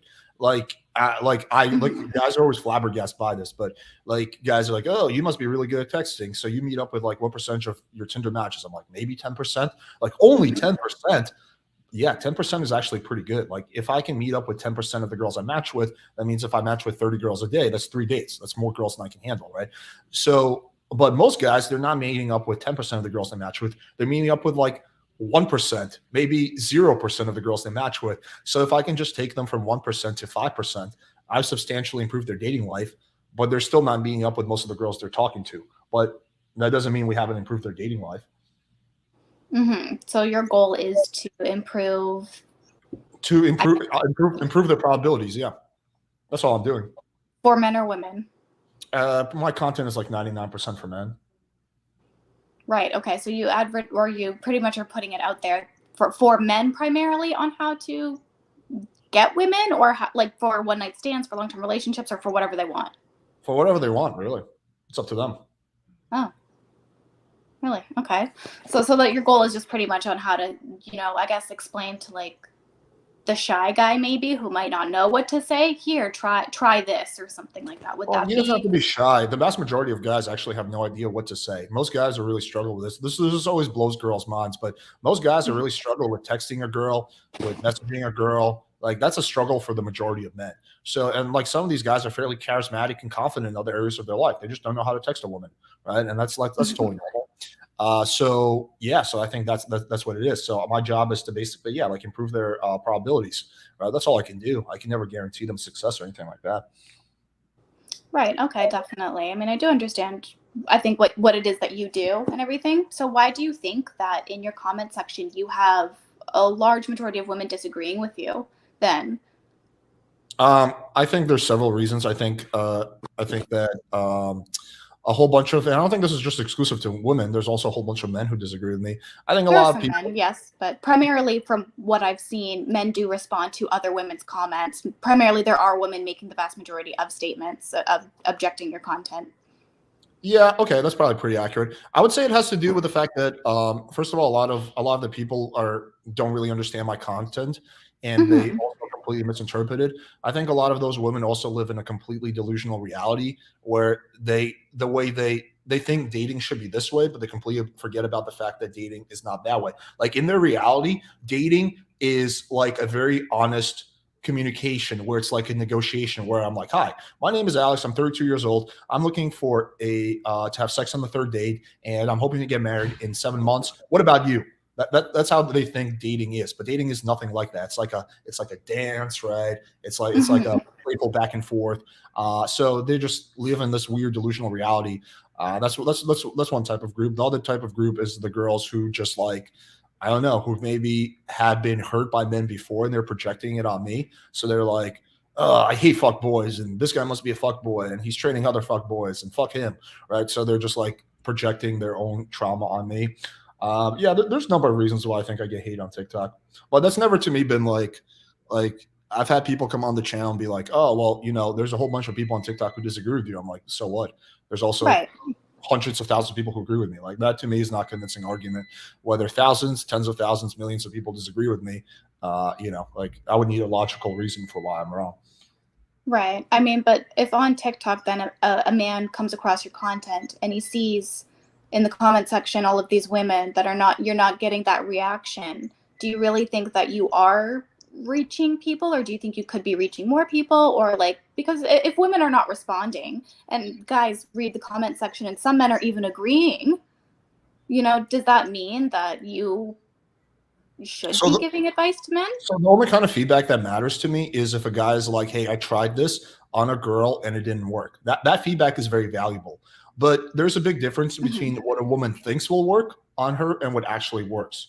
Those two are not often the same thing. There requires a massive amount of self awareness for those two to line up. So some women do have that self awareness where they can actually very accurately articulate what works on them. Most women do not. Most people do not have a high level self awareness. There's often a massive discrepancy. So just because some girl is saying like, "I don't think this will work on me," that to me doesn't indicate anything. What I would need to see is some guy being like, "Hey, I tried this on a girl, it didn't work." That to me is good data. But a chick saying, "I don't think this would work on me," that's dog shit data. And it's like completely irrelevant to me. So if a woman were to say, like, if a large group of women, for example, Drew, obviously, I know that she has done responses to your videos before, and she's got a lot of women supporting her, stating that she does not agree with your point of view. So Yeah, do you think that maybe that would hurt your following at all? I mean, you're supposed to be out here telling men, like, yes, this is all okay, but you're going to ignore all of the negative information that you receive. Is it well, possible to maybe receive a little bit and try to look at things in a broader perspective instead of well, just your well, way? Well, there's several things to it. So I'm definitely open to considering data. It just has to be good data, right? So it's like, okay, look, let me give you an analogy. If a pharmaceutical company invented a new drug, right? It's like supposed to cure cancer or whatever, right? Hmm. And some person is like saying, "Well, I don't think this drug will work for whatever reason." They haven't even tried the drug. Is that really good data? No, that's dog shit data. But if someone actually takes the drug and doesn't help them, then that is good data that didn't work, right? So we do have to filter what is good data and what is bad data. And good data is guys trying my stuff and what kind of results they get with it. That's the data I'm looking for, right? I'm not looking for what people think whether it may work. I'm looking for whether it actually works or not, right? It may not be something that people want to work, but it does work, right? Because I live in the reality. Now, in terms of Drew, she's only ever helped my brand, so she thinks that she's like destroyed me, but she's given me massive amounts of traffic and traction. So I don't know how she thinks she's like in any way punished me. But yeah, so like it's only beneficial for me to have more people like Drew responding to me and getting triggered and pissed off because that just directly directs people to my channel. But yeah, I will always consider good data. I'm just not going to consider like bad data, which is like again like the example in the analogy I gave is someone who hasn't even seen or tried the drug. Maybe they've seen it, but they haven't tried it, and they just think it's not going to work for whatever reason. Hmm. So you, again, cater mostly, I guess, to men, but have you ever tried like putting responses out there for women and asking women, what do you think? What's something you're likely to respond to? Like, do you think that could help both sides to help men achieve better communication and ultimately relate to women a little bit better if you're asking the woman's perspective. Well, I think though, again, because there's such a distinction, that would be good if there was no discrepancy between what women say will work and what actually works. But because there's usually such a massive discrepancy, I think it's extremely unproductive for me to take that data into account. Well, the kind of data, so I don't care, like, I don't know how to say this without sounding like a dick, but I really don't care at all whether women think it will work or not. I just care if it works. So their opinion on whether it will work is irrelevant. The only thing that matters is if it actually works or not. And the only way to find that out is to have guys use my lines and send them to women. And if they work, then they give me one type of feedback. If they don't work, they give me other type of feedback.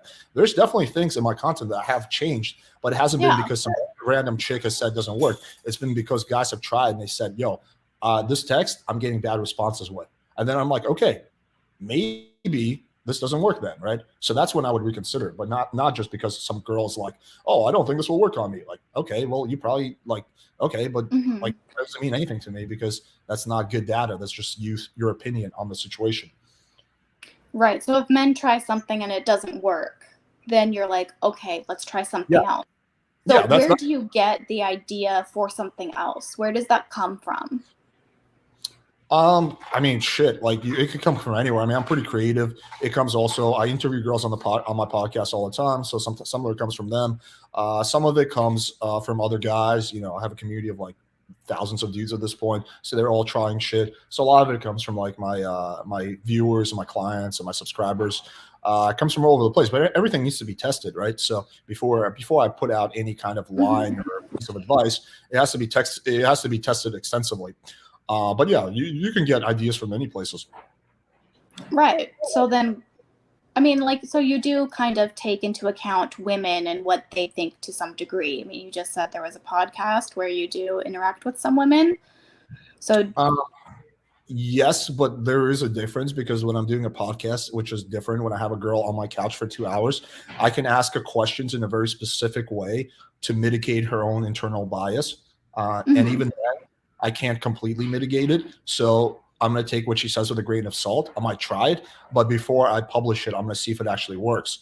So for girls like, oh, you should like, okay, like I'll give you an example of one. I've had a few girls say it's pretty effective if you respond to girl stories on Instagram. So I'm like, all right, let me try this. I tried myself. It worked. I've had a few of my friends try it. It worked. So then I'm like, okay, I can actually make content that says, sliding in girls' DMs, the good way to do that is responding to stories. But yeah, like I'll still take anything a girl tells me when it comes to what is going to attract her with a grain of salt. I won't publish that information until like it's been tested.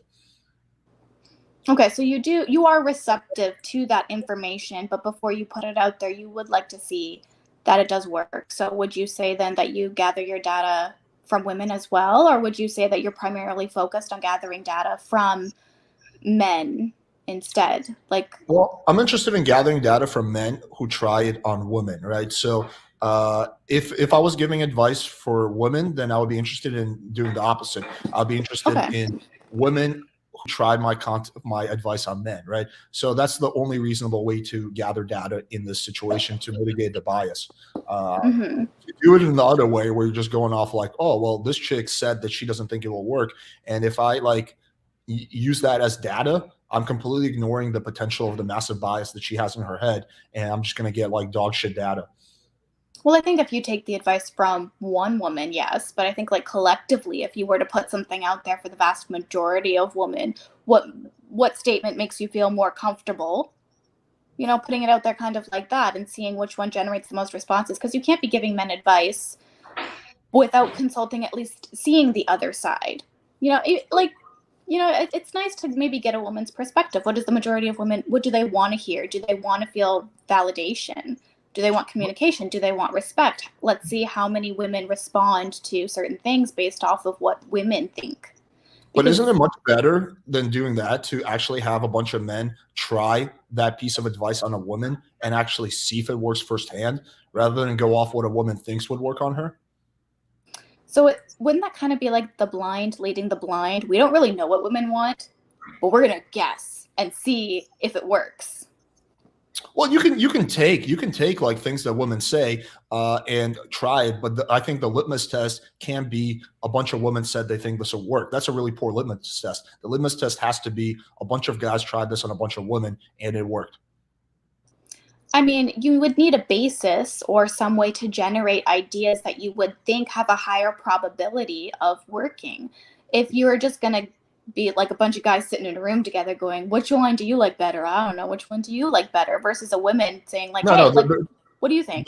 yeah. So they're using, so just to clarify, it's not like they're sitting there in a vacuum. They're using those lines on women and they're seeing what kind of results they get. Right, but if that were to fail, then you would be back at square one, trying to generate maybe another response or being creative in another way. Why not do something specifically for women in order to help you guys get like a starting point? Like, okay, here's the start line. This is what women say they're more likely to respond to. Okay, let's use that, but let's phrase it in a different way so that we can try this on the majority of women and see if it works.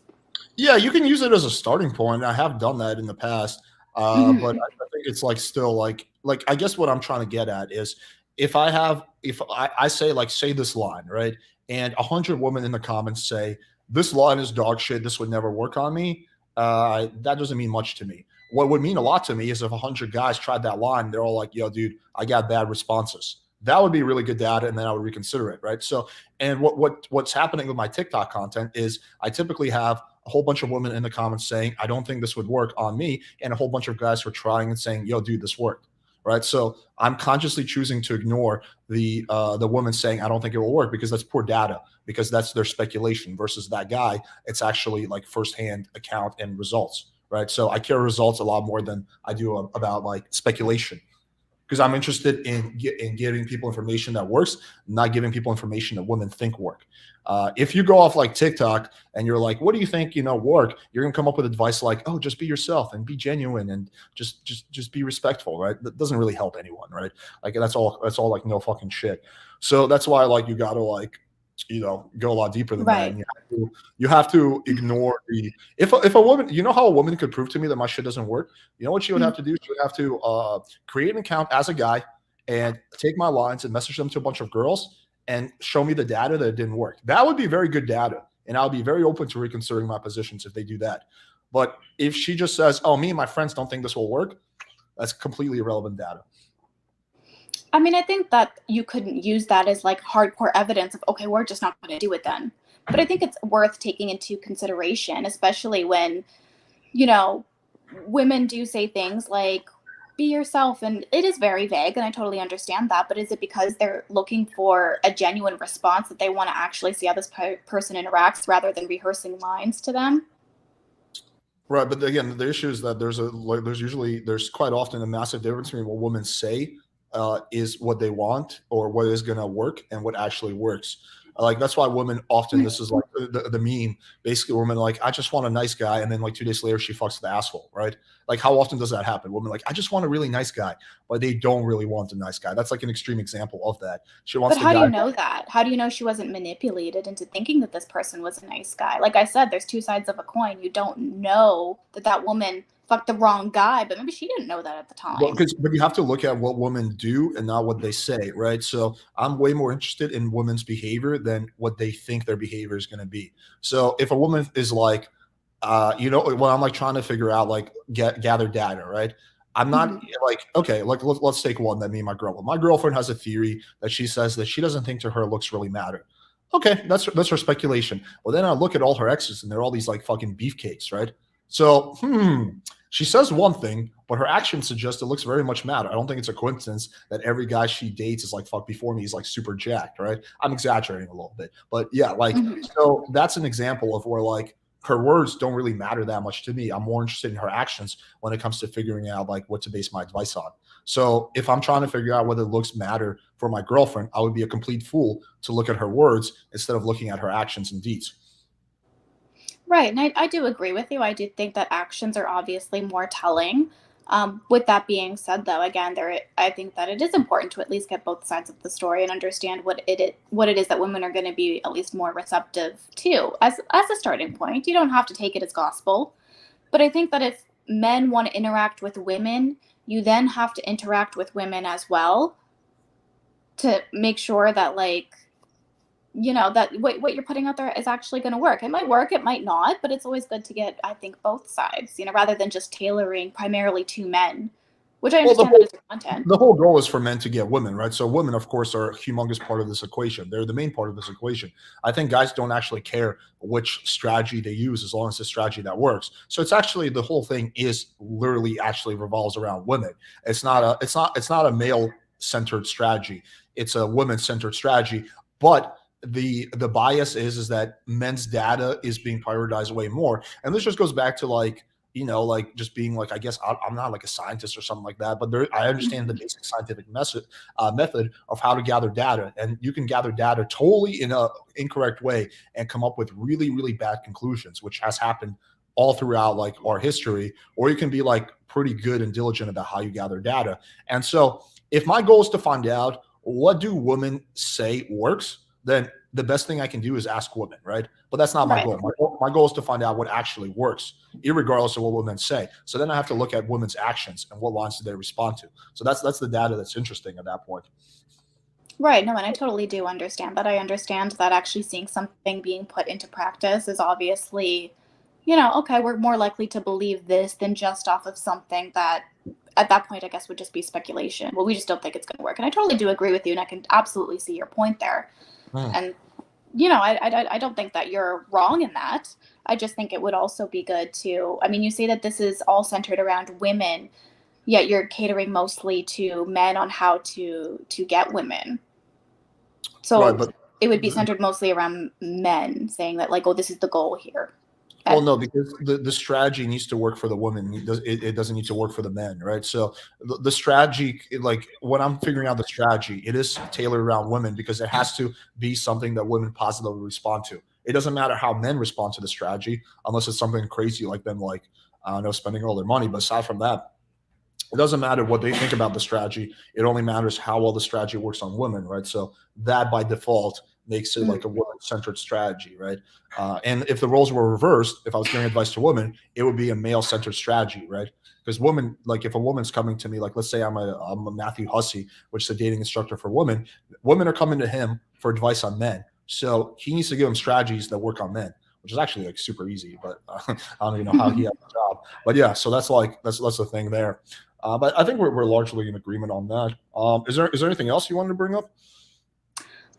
I mean, I think that was pretty much everything. I think that the overall point that would be maybe to take the women's side into consideration a little bit more rather than predominantly catering to men on like, this is what to say, this is how to get women and stuff like that. I mean, I think that, I don't know. I think that women more want like a genuine response, meaning that if you were to give somebody pickup lines to use, what happens when you're sitting in front of them?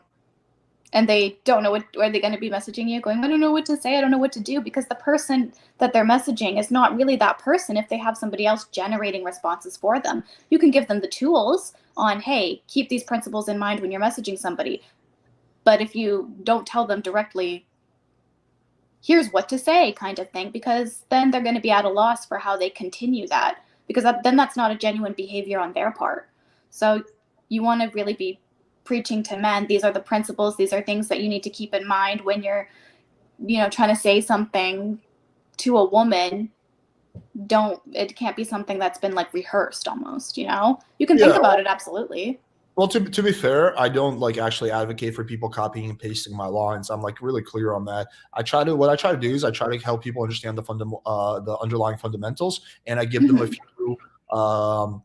a few like, I don't know, what do you call it, like fallback options. So if they're texting a girl and they're stuck in a situation, they have my lines to fall back on, but I don't want them just like copying and pasting all my lines. I never do that. I don't have like a flow chart for texting or something like that. Right. So to be fair, I do very much agree with you on that. You don't want to just like have people become social robots. That'd be like weird.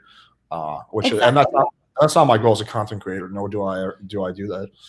Yeah, I think that whenever you're communicating with somebody too, like it's one thing to get advice, but it's also good to be genuine as well, because you got to show who you are as a person to this woman, not who they think you are. You're this cool. Being genuine is really good if you're a naturally attractive guy, but if you're like a naturally unattractive guy, being genuine is not going to help you any bit. Because at that point you have to like significantly change your personality and become an attractive guy. So yeah, being genuine is great advice for like 10% of men who are naturally attractive, but it's not good advice for 90% of men because their natural version is not one that's attractive. And the fallback, the counter argument I always hear, well, there's got to be some girl who is going to be compatible with that. Well, the answer is there's usually not.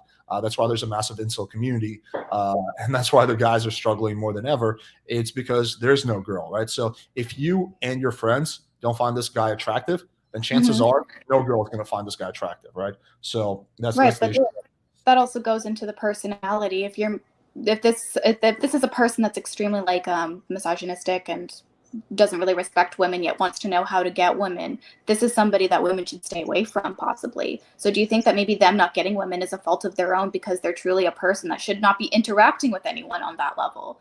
That could always be a real possibility as well too. it could be, but that's usually a very small part of the equation. It's usually mostly guys who are just like nice guys. They don't know any better. They're just like kind of timid and shy. It's rarely guys that are just like these ultra assholes. That can happen, but that's a very, very small part of the pot, completely. And also, usually there's like ultra misogynistic guys. They didn't just like wake up that way. Usually, the reason they became that way is because they tried ineffective dating strategies. They didn't have success. And they came to erroneous conclusions that women suck. What they didn't realize is that their dating strategy just sucked. It could be, but also how they approach women could also be very telling about who they are as a person. I mean, there's a very big difference between somebody being like very kind of awkward and shy, maybe not knowing what to say, but still being like a respectable person, than just being shy. Like that's absolutely. But that guy's going to get demolished in the dating marketplace. That's the thing. Not necessarily. Again, I think that's, it depends on the person. It depends on, you do have to take risks. If you're going to go out there and date, you have to be prepared for, one, to be rejected, two, to understand that just because you do something, it's not always going to work. I mean, it might not, but sometimes, you can't really be preaching about what's going to work and what's not going to work. But the thing is, if those guys didn't get demolished, I wouldn't have a job. Like, I mean, I've had thousands of clients of these guys who are like these nice guys. They're not misogynistic. They're just very nice, timid men. And they get their versions or they haven't been laid in 10 years. It's always the same situation. They always get demolished. Always. Every single time without a fail. Maybe one girl takes pity on them and fucks them in their whole lifetime. That's about the extent of their dating success. So that's the problem. Those are the guys who struggle like insanely, and they're not misogynistic. They're not piece of shit. They're actually really good human beings who just don't have the tools or the personality to succeed in the modern dating marketplace, unfortunately. Right. I mean, I do understand that. I mean, at the same time, like I said, it depends on the person that they're also interacting with as well. So they could say that and be rejected and then be pushed even further down the line as well.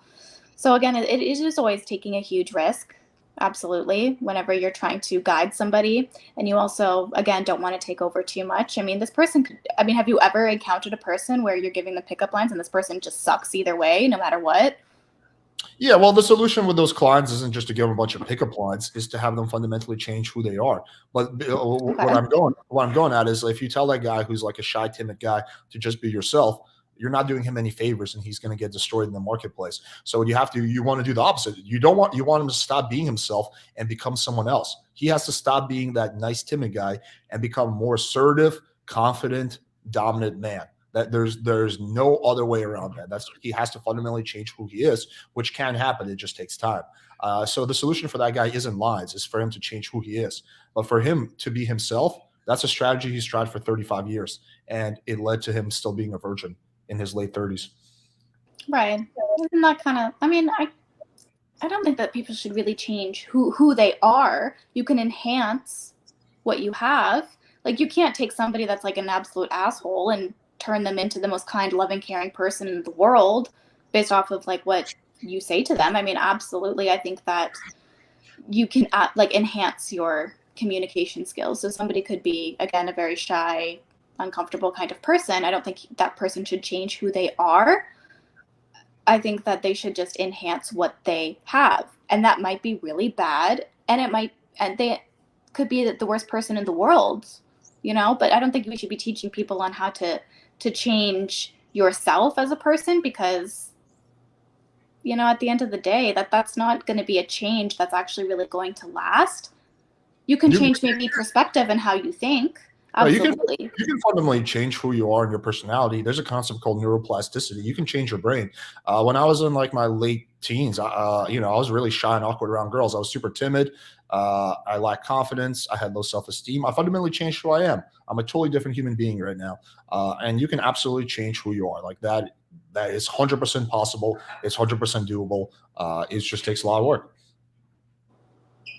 And the I mean, I problem. think that I don't know, is that really changing who you are as a person? I mean, just because you were a shy, timid person, maybe growing up, there also came a point where like, hey, I'm not that person anymore. Is it possible that maybe you just grew up, or is it possible that No, I like the that you were conscious. open-minded and that your perspective changed over time? Like, you also have to be receptive to change. You can't just tell people you need to change who you are. People kind of need to figure this out on their own. You can bring up the idea and like, hey, maybe you should consider other perspectives. Maybe you should try being more open-minded so that they're at least receptive to changing something about themselves if they're really unhappy. Well, no, I did. It wasn't just I grew out of it. It was like I consciously worked on changing who I was. I consciously worked How? on through How do massive you amounts change yourself? through massive amounts of practice and willpower, and largely involved like picking up girls. So, for example, I was super, I don't know, timid around girls. So every time I would go on a date, I would practice being a little bit more assertive and a little bit more assertive and a little less timid, right? And eventually, I rewired my brain. I became much more, you know, much less timid, right? That happens over time. You can do that with anything through conscious action and willpower. You can change who you are, and like maybe not to an extreme degree super fast, but yes, Mhm. you can change your traits. It just takes a lot of work, which is why most people are not willing to do it. But for that shy, timid guy, if he wants to be successful in the dating marketplace, he has no choice but to change. It is his decision, but if he's come to me, then I'm assuming he wants to change. But if I just tell that guy to just be himself, I'm doing him a disservice because he's been doing that for 35 years and it's led to disastrous consequences, i.e., him still being a virgin. So he has to stop being himself and he has to start becoming someone else, someone better, and someone who's more attractive to girls. It just kind of is what it is. It's unfortunate reality. I mean, I think that is unfortunate, but then again, that's also like, I mean, I do understand that. I mean, I don't think that you want people to maybe change who they are entirely, but changing certain aspects of themselves, I think is good. I could care less if they change or not. It's for their own benefit. If they hired me as a coach, it's my job to Mhm. help them achieve their goals. If their goal is to lose their virginity at the age of 35, then we have to change who the fuck they are because they're the person they've been for 35 years is not working, right? And to keep doing the same thing would just be like insanity. They need to like become a different person. Yeah, maybe some things are going to be the same. Like maybe they're, you know, they can still nerd out on fucking comic books or whatever from time to time, but they do have to change a lot of things about themselves. Hmm. Okay, so I guess your theory then would be that men need to change in order to match up with women. So like you need to change certain aspects about yourself in order to be successful. Would you ever tell a woman that she needs to change certain aspects about herself to be successful with a man? Potentially, if there's things about her that are hurting her, yeah, for sure. Okay. So you believe that people, if they want to have success in achieving with being with somebody, that ultimately to change who you are, if no other approach works. Yeah, like if you're, well, it just depends on what you want. But if you want like to change your dating life and what you've been doing for 35 years has led to zero girls sleeping with you, then yeah, you can't just like put on an act for like half an hour and make the girl think. You have to fundamentally change who you are as a person. Hmm. Okay. I mean, I don't know if agree with that entirely. I think that we could have different definitions on maybe changing who you are as a person. I mean, you can't like completely change absolutely everything about you. You can Not everything. No, it absolutely doesn't have to be things. everything. But the things No. about you that are unattractive, like your timidity, like your lack of risk taking, like your lack of confidence, the things about you that are not attractive to women, those are the things that need to be changed. The other things that, you know, don't matter, you don't have to change. Okay. So then basically, are there any limits as to what that change means? So if it has something to do with their personality, what about if it had something to do with looks? Would you ever tell a man work out more and you might be more successful? 100%. I do that all the time. Yeah, of course. If I get Really? chronically overweight or skinny, I'm like, dude, go to the gym. Like, yeah, I do that all the time.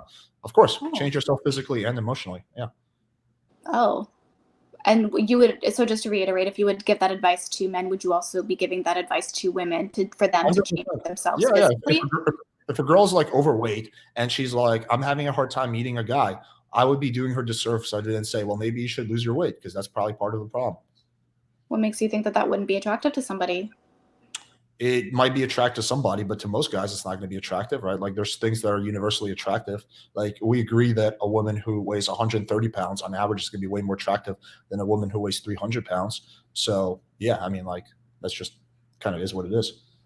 I mean, but Yeah, maybe, there might be a few guys out there who like fat chicks, who fetishize like overweight women. Of course that exists, but that's not the majority of men. Like if her goal is to increase her likelihood of getting a boyfriend, and she's overweight, one of the best things she can do is lose weight.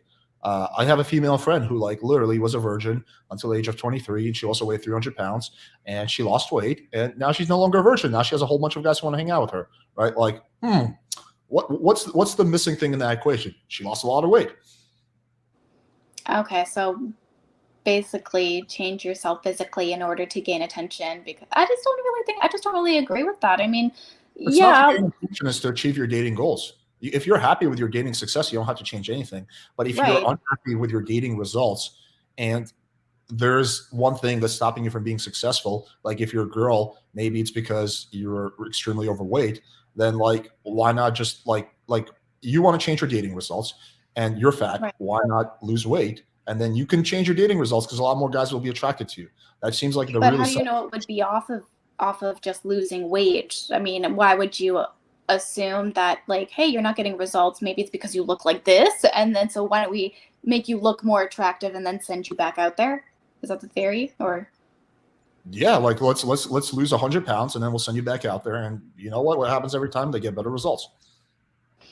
maybe yes, but again, what kind of people are you attracting at that point? I mean, it's not always about looks 100% of the time. Looks, I will agree, are what get people interested. It's almost like a hook, kind of, yes. But at the same time, I wouldn't really advocate, especially to younger women or young men, that they need to change and anything physical about themselves in order to be successful with dating. I would not advocate for that. I would allow that person to come to that decision on their own. But Because I think you're doing that person a disservice then by not giving them the raw truth. Like, okay, like let's if do you think who do you think would do better, all other factors being equal? A woman who's 300 pounds or a woman who's like 120 pounds in the dating marketplace, assuming they're the same age, same amount of effort, same face. Obviously the 120-pound girl, right? not necessarily. I mean, it does depend. So in my experience, I'm around 130. So I was 130 pounds. I'm not married and I'm single. And I know a woman, a friend of mine, who is 210. She's married. She's got a whole family of kids, and she's always been slightly overweight. She is very tall, but she's always been slightly overweight. She found a long-term relationship well before I did. So again, it really just does depend on But, certain. I could have poor judgment and be attracting terrible people. You but can't just always say it's based off of looks. it's not always, but exceptions don't make the rules. Like if you gained an extra 80 pounds and became 210, your dating prospects would go down. There's no denying that. Like Right. yes, Okay. I So understand that chick was an anomaly to the rule. Anomalies happen all the time. But on average, a woman who is in good shape is going to be more attractive to a much broader percentage of men. There's just like no denying that. That's just like the simple reality. So like yeah, if that chick who was 210 and she was not married and she wanted to get married and she was having a really hard time meeting men, then as a friend, you should tell her to lose weight because that's what's going to help her. I mean, at least if she comes to you for advice, I do. I mean, like if she didn't ask, then probably, why would you tell her? But if she's like, hey, Raiden, I'm really not having a hard time meeting men. I don't know what it is. I've tried everything. Well, why don't you lose weight? And then you will have a much easier time meeting men. And it usually works out that way. I mean, I think that in advocating that like if you lose weight or alter any part of your body that you're going to be successful is not actually going to be true, But, especially in the dating world, because but people are, there's no guarantees. You're just increasing your odds. That's all you're doing. I mean, not necessarily. I mean, there's certain things that you can change about people physically, absolutely, but at the end of the day, you don't want to be saying that like it will help you if you lose weight. What if that person physically can't? Especially women. There are conditions out there that women do suffer from that make it very hard. So what do you think you could be potentially doing to that woman by telling her that? Well, if she comes to me for advice, I'm not going out of my way to like approach fat girls on the street and telling them to lose weight. But if the girl comes to me for advice, I've had a few female clients. One of them was a Mhm. little chubby, and like, yeah, I'm like, hey, like if you lose a little weight, you will have better success. And she's like, you're right. Like, yeah, of course. Like, no fucking shit, dude. I mean, like, I don't know, like how like I don't know, like maybe you're not seeing my point. But like if all other factors, of course, there's no guarantees, but all other factors are being equal. Okay, you have $10,000. You have to place a bet. Mhm. Two girls, they're both 20, right? One of them weighs 120 pounds. One of them weighs 400 pounds, right? Who would you put your money on in terms of their ability to attract guys? I mean, I do see your point. I think that you are absolutely right. I think that men primarily are attracted to, again, that type of physique. But Yeah. again, you don't want to be really telling women, hey, put the food down, because you got to really be careful when you're telling somebody lose weight or change your physical appearance, because you could be hurtful to that person. I mean, I understand that, like, what you could do is maybe try and get her to work on her approach first. And if that's not working, then I can understand, okay, maybe enhancing yourself physically a little bit more. But I mean, I don't think to say that the correlation of weight versus success is like, I don't really agree with that. I don't think that telling anyone what to do with their body to gain success is okay. Well, I you have mean, to keep in I mind, I'm not going around on the street like telling girls to like lose weight. We're talking about if a girl comes to me as a coach for advice. Like yes. that's the condition. She's come to me. She's paid me money for success. If I say things like maybe change your approach and she weighs 300 pounds, I'm doing her a massive disservice because I'm ignoring the elephant in the room. I am not doing right by her as a coach by telling her that, because that's not the elephant in the room. It's the same thing when a guy comes to me and he's like, I don't know, he weighs 120 pounds and he's ultra skinny. And he's like, hey, do you think it's maybe my photos? I'm doing him a disservice. I'm like, yeah, it's your photos, man. No, dude, you're fucking skinny and girls think you're a little twig. So maybe go to the gym, put on some muscle. Like, that's the kind of tough love that person needs. And if I don't give them that, I am doing them a massive disservice. And I just don't think you're doing people favors by like ignoring the elephant in the room. I do understand your point. I think that sometimes those certain things you cannot help. I mean, what if I were to give that advice to a man? What if I said certain things about him need to be changed that he maybe can't? Would that be fair? But saying, like, there are people out there that have like micro penises. Would that to say, like, hey, maybe you're not successful with women long term because your dick is too small? Like, that could be a very real possibility. Just like There's how definitely a real possibility. Yeah, if a guy has a micro penis, for sure, that is a big part of the reason why he's not having success. what do The difference is a micro penis cannot be changed versus exactly. weight, but majority of time can be changed. I understand some people have disorders where they can't, but most of the time, like at least 95% of the time, weight can be changed to some extent, at the very least. So it's like there's a fundamental difference there. Yeah, it makes no sense telling someone something that they can't change. I would never tell a chick to like, oh, just be shorter, be taller, because they can't change that, right? Right, There's exactly. no point. But weight, most of the time, they can change, so it makes sense for me to tell them that. It's the same thing. I wouldn't tell a short guy just be taller. Like, he can't do anything Right. about that. But I would tell him to go to the gym and put on muscle because he can do that. I mean, certain things, yes. I mean, there are, of course, other factors. I think that before you start advocating for people to alter their bodies as well, I think that, first of all, I think that you should be advocating for men stating, like, hey, if you're connecting with somebody and you're concerned about their size, why do you feel like that's a roadblock for you? Because you can absolutely communicate with somebody very well, and then you might see her in person and be like, oh my God, she's bigger than what I thought. And they might turn around and not want to have a conversation with her. But what if we start telling men, hey, take risks? If you see somebody and you're not totally attracted to them, sit down and have a conversation with them anyway. What is the worst thing that could happen? You're not having a good time and then you leave. So I think that we need to. I'm not a fan of that advice because I think you're doing people a disservice. First of all, the dating marketplace is brutal. So if you're a guy, if you show up on a date as a guy and a girl's not attracted to you, she's not going to give you the time of the day. She's just going to be like, sorry, not interested most of the time. So I don't think men should be like these ultra like fucking altruistic beings especially when it's not being received. But second of all, okay, fine, he can sit with her for an hour and talk to her, but he's still not going to. If he's not attracted to her, he's not going to be interested in dating her. That part is not going to change. So why waste an hour of his time, an hour of her time? Like, you're doing everyone a disservice by doing that, by just like pretending everything is all good and ignoring the elephant in the room. I don't think you should be like rude or something, but yeah, Right. like still at the end of the day, even if that guy is like sits with her for an hour, he's still not going to be sexually attracted to her, which means there's no chance of a relationship, which means you just wasted an hour of her time and you wasted an hour of her time and your time, right? Like, what's the point of that? I mean, not necessarily. Things can be turned around. There are many cases where I have seen people not maybe like attracted to somebody right off the bat, but attraction can grow. Especially, you know, I've seen people who they were like long-term friends, or maybe they just kind of always knew each other, never really had that type of relationship between them. There was really not that much sexual attraction, if at all, but it's still very possible that, you know, through maintaining friendship or for at least getting to know that person and communicating with them, that attraction can grow. Not all of the time. I will agree with you that the majority of the time it is based off of primarily physical looks and physical, you know, how that person looks and their weight and stuff like that. That does matter to some extent. But I don't think that using that, you know, as a reason to brush somebody off entirely is very fair. I think that everybody should take risks. I mean, what's the worst thing that happens? You come out of it, maybe you're like, you know what, I'm not attracted to her, but she's a damn good person. I would totally hang out with her again, like as a friend or something. You know, you never know. But the dating marketplace isn't fair. There's no fairness in the dating marketplace. It's not based around fairness. It's based around sexual economics. So to like try to be like a fair person in the dating marketplace, in a marketplace that's purely not fair, is like just setting yourself up for failure.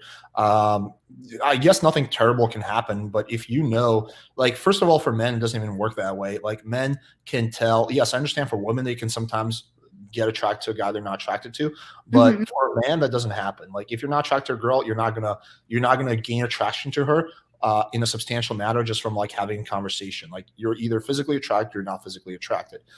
So like it doesn't even work that way for men. Like, they can't, even if they want to, they can't build that attraction over 2 hours because it's not there to begin with. You can build connection, but that's not the same thing as an attraction. So that's the problem with that. So it just doesn't work for me. What? Work. It just like doesn't happen for men at all. Like, period. Yeah, you're not gonna have a situation where a guy is like not attracted to a girl at all, and then after 2 hours he finds her attractive. That doesn't happen.